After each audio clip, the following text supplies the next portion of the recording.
Mamaya pag maliwaliwanag na, tumalon ako doon. So yun, basang-basa ngayon ang ating pantalon tsaka ating long sleeves. Ayun na, sisimulaan na. Ayun o. Woo!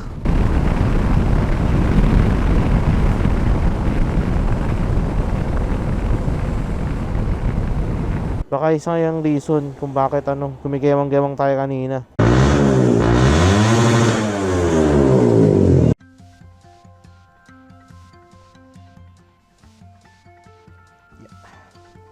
Here we go.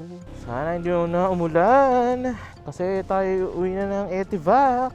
Yes guys, ito na yung araw ng pag-uwi ko ng Cavite. Kung napanood nyo yung previous vlog ko or yung vlog ko na kung saan umuwi ako dito sa Bicol gamit ng Kimco Exciting 400 VS, biglaan lang din talaga itong pag-uwi ko dito sa Bicol. But yan naman, what's up guys? Don Vinci here. Very good morning sa inyong lahat. Uuwi na tayo ng Etivac mula dito sa Ginubaran, Albay. Last time na pag-uwi ko, may mga na-discover din ako dito sa aking Kimco Exciting 400 VS. At the same time, yung ating fuel economy ay naglalaro sa 26 kilometers per liters. Gumastos din tayo ng 1.5 pagdating sa fuel expense.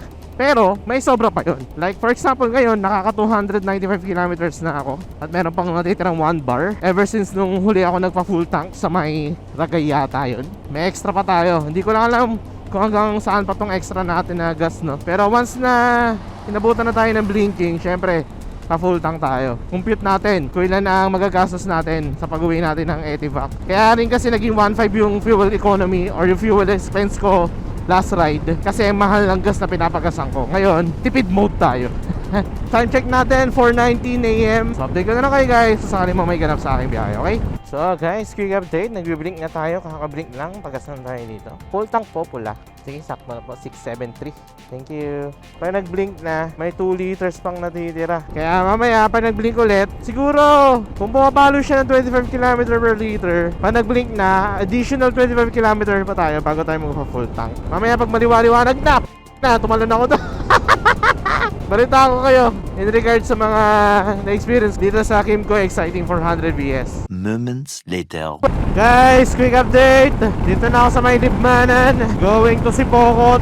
Time check, 5:42 AM. Balis tayo sa Ginubata ng 4:19 AM. So basically, nakaka 1 hour and almost 30 minutes na rin tayo. Ganun pa man, mukhang masabaw tong biyahe natin pa uwi. Pinakita ko makapal na ulap papuntang Sipokot. So yun, siguro may breakfast lang ako sandali sa may Sipokot. And then bali-balita na lang kung anong mangyayari sa biyahe ko na to. Buti na lang din, inabot na tayo ng liwanag dito sa may lugar na to.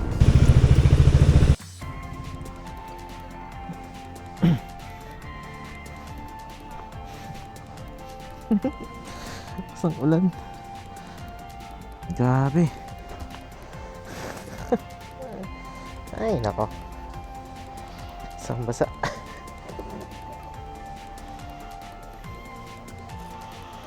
Nice.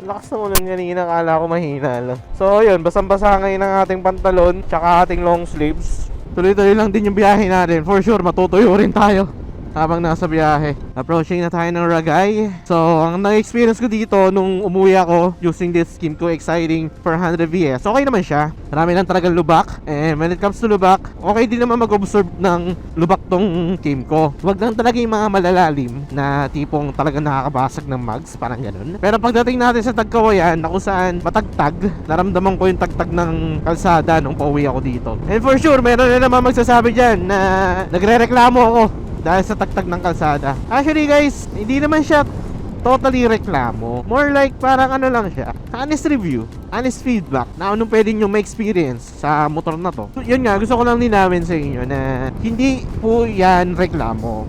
More likely, honest review and feedback po yan. Lahat ng sinasabi ko dito sa vlog ko, na-experience ko talaga kung ano man yung motor na gamit ko. Honest feedback and review. Sana maintindihan natin yan.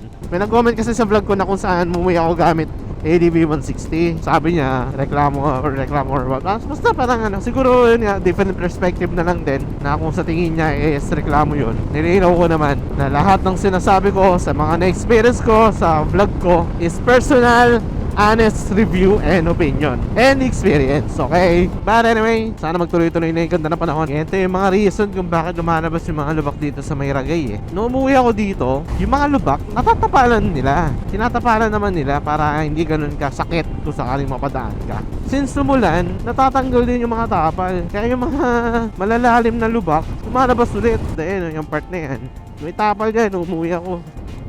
Ayan po, tingnan nyo, diba may mga tapal pero natatanggal din. Kaya itong Ragay na to, kinabisado ko talaga yung mga lubak Since madalas-dalas na ako umuwi, kailangan malaman ko saan yung mga part ng lubak, katulad yan. Yeah. Mas meron pa dito. Ayan itong papapang to. Yeah. Dito rin, meron pa. Yan nga, iniiwasan nila Iiwasan nila yung mga malalalim na lubak Kahit truck, umiiwas Yan, malubak yung part na yan First time mo dadaan dito sa Ragay, dahan-dahan ka. Lalo na pag di mo kabisado. Guting na nga lang din, itong game ko exciting. Meron siyang dual channel ABS, may traction control pa. Kaya kapag bigla-bigla sumusulbot na lubak, napapa-hard brake ako. Yun, confident ako na hindi ako sasemplan kasi yun nga, meron siyang ABS. Kaya dapat talaga, for safety, lahat na ng motor may ABS.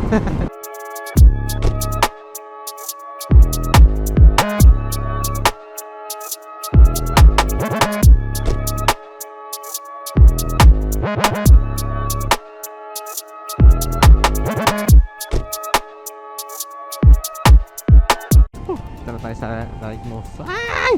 Ito na, lalim na Muntik na ako, gagi. Lalim na. Patakot. Ito, may pababa rin dito. Wala na. Ay, ay. Kabig-agad pag may nakikita lubak Itong left na to, mahaba yan lubak na yan. Kaya kinabisado ko na yung lugar na yan. Mas matindi na ngayon, mas malalim na ngayon. Ayun na, sisimula na. Ayun Woo! To the moon! Para talaga nasa moon yan Ayun Grabe. Dami niya, ang haba niya. Hanggang doon pa yan sa baba. Kaya pag di mo kabisado yung lugar na to, nako, delikado. Lalo na pag gabi ka dadaan dyan. Minsan na may mga nasiraan dyan nalaglagan ng top box. Dahil sa mga malalalim na lubak na yan. Ayun kita nyo? Grabe. Mamaya may isa pa akong papakita sa inyo na yun talaga, maraming sumemplang doon. Doon din karamihan na basagan ng max yung mga participant ng M3. After na kanina sentro ng Ragay. Eto na, dito na tayo sa may sentro ng Ragay. Pakita ko sa inyo guys.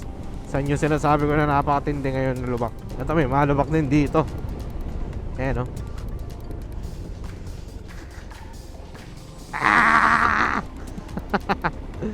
After netong fuel save na gas station, yan yung palatandaan nyo, mag-minor na kayo. After dyan, ito na yung matinding luwak na sinasabi ko.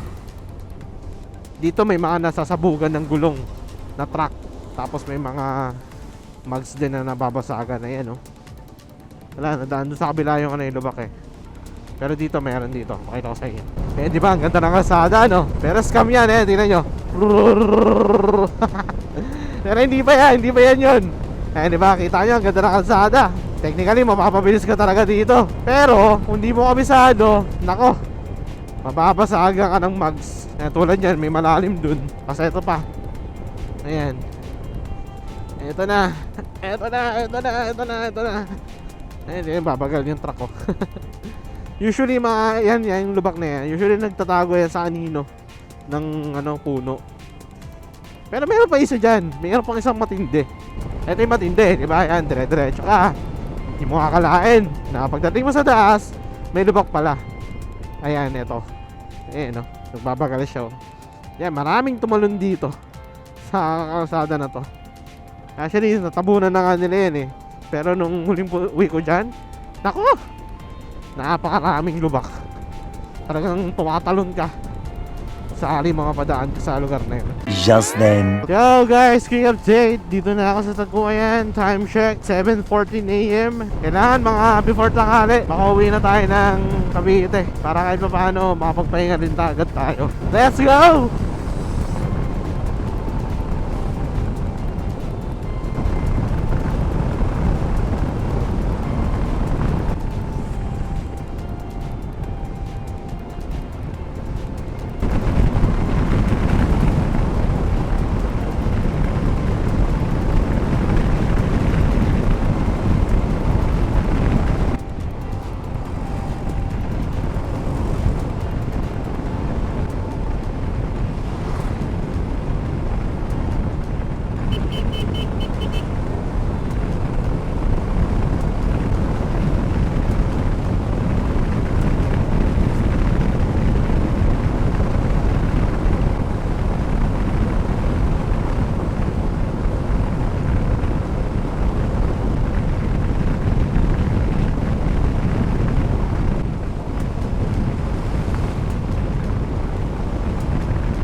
Grabe, sarap ng may malakas na motor. Konting throttle lang, hatak agad. Nga lang talaga pagdating sa kurbadahan tsaka suspension, parang nawawala siya konti ng traction, no? Lalo na kapag mabilis ng takbo. Pero kung naka-tune yung suspension neto, mukhang mas malupit do eh. Mukhang mas maganda handling neto, panigurado. Although don't get me wrong, kaya naman mag-cornering kahit na matagtag ang kanyang suspension. Pero syempre, mas maganda kung naka-tune para mas magkaroon ka ng feedback kung kamusta yung play ng suspension niya. Anyway, approaching na tayo ng gateway to Bicolandia. Time check, 7:39 AM. Tutuloy-tuloy ko na to. Hindi na mag-i-stop over sa Bicolandia. 82 kilometers later. So yun guys, gusto ko lang mag-update sa inyo. Dito na ako sa may bandang, ewan ko anong lugar na to ng Quezon. Pero going to bypass na ako. So yun, quick update lang. Nag-blink na ang ating gas gauge kaninang mga around 280 kilometers. Then nagpa-full tank tayo. Ang nakarga is 10 liters, 10.4 liters. Ganun pa man guys, pag lumilipit ako ng linya, pag napapadaan ako sa puting pintura, pag merong mga uneven na asfalto, dumudulas ako. Teka, hanap lang muna tayo na pwede pag-parking andito sa gilid. Teka muna yung gulong kung kamusta, kung may bengkong ba or what. Uy, ang lambot. Lumambot yung gulong. Baka isa yung reason kung bakit kumigewang-gewang tayo kanina. So hanap tayong vulcanizing shop. Boss, nagpapasak kayo boss?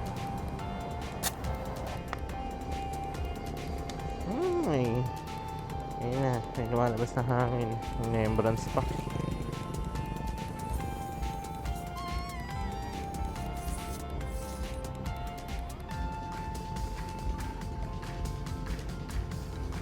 Thank you. Okay na siguro to.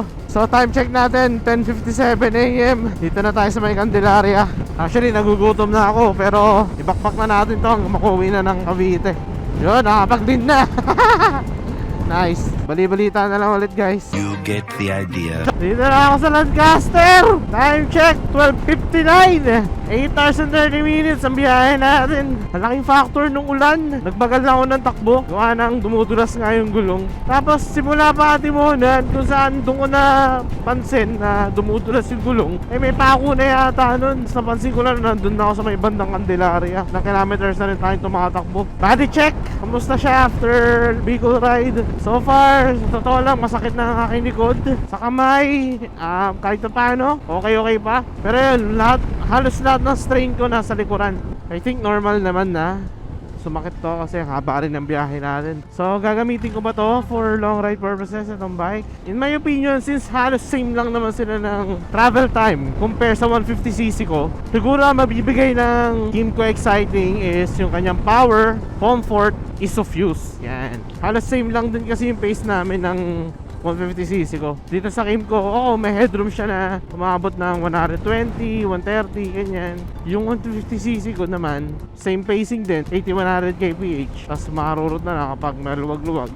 To be perfectly honest guys, same lang naman yung travel time ko with this Kymco Exciting tsaka sa ibang motorcycle ko ng 150cc. I guess I'll stick around pa rin sa 150cc kasi mas tipid sila sa gas. Inagastos ko dito ngayon sa Kymco 1,300. Compare sa mga 150cc ko, nasa lang, siguro pinakamataas na 1,000. Pero more or less 1,000 lang din. Pero kung ino-norte ko to, pagdating sa norte, syempre mas may advantage tong mga 400cc kasi mabilis yung biyahe, gawa ng pwede ka naman mag-expressway. Dito kasi sa Bicol, ang ikli lang ng pwede mong daanan ng expressway. Unless manggagaling ka sa Metro Manila, sa malalayong lugar, ganyan. Pero kung katulad mo ako na taga dito lang din sa South, taga Cavite, Laguna, ganyan, Batangas, I guess much better para sa akin yung mga 150cc kung uuwi ng Bicol. Ganun pa man, pero recommended ko pa rin tong Kymco Exciting when it comes to long ride purposes. So ayun, I guess dito ko na tatapusin ang vlog. Again, huge thanks and shoutout Kymco Philippines para sa pagpahiram ng bike na to.